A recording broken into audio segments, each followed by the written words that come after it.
법원의 결정이 나오자 윤 대통령 측은 대통령의 즉시 석방을 주장하고 공수처 수사가 내란 행위라고 목소리를 높였습니다.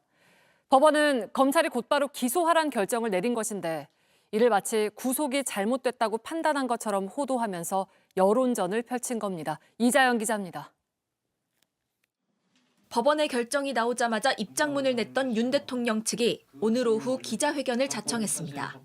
윤 대통령 측 윤갑근 변호사는 대통령의 즉시 석방과 공수처에 대한 수사를 촉구했습니다. 지금 검찰이 할 일은 구속영장 연장 재신청이 아니라 즉각 대통령을 석방하고 공수처의 내란죄, 불법 행위를 조속히 수사를 착수하여 엄중하게 수사하는 것입니다.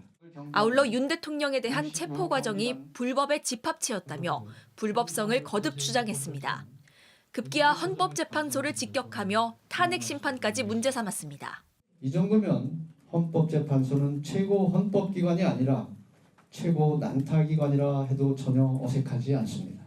지금 대통령은 어떠한 방어권도 허용되지 않는 상황에서 참담한 상황입니다. 서울중앙지법이 윤 대통령의 구속기간 연장을 받아들이지 않은 건 수사와 기소를 분리한 법 취지에 따라 검찰은 곧바로 기소하는 게 타당하다고 판단했기 때문입니다. 그런데도 윤 대통령은 마치 법원이 구속이 잘못됐다고 판단한 것처럼 몰아가며 내란죄 수사의 정당성을 흔들려 한 겁니다.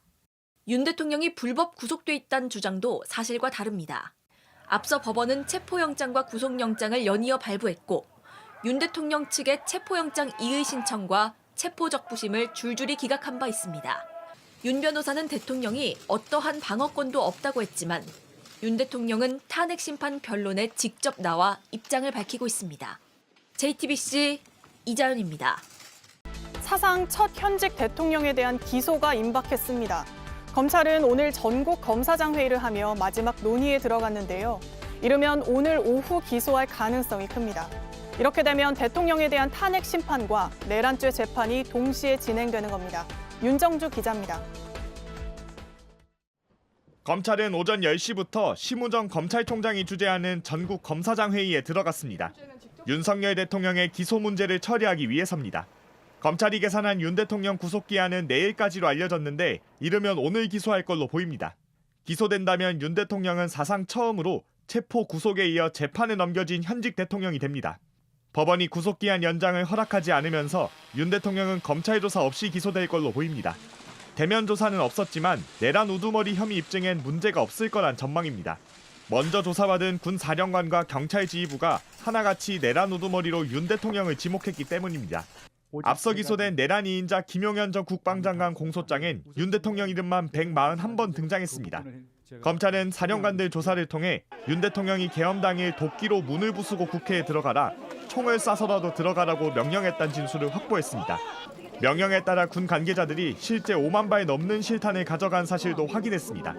윤 대통령은 당시 조지호 경찰청장에게도 국회 들어가는 인원들을 다 체포하라는 지시를 내린 걸로 파악됐습니다. 윤 대통령은 그동안 군경 관계자들의 진술이 사실과 다르다고 주장해왔습니다.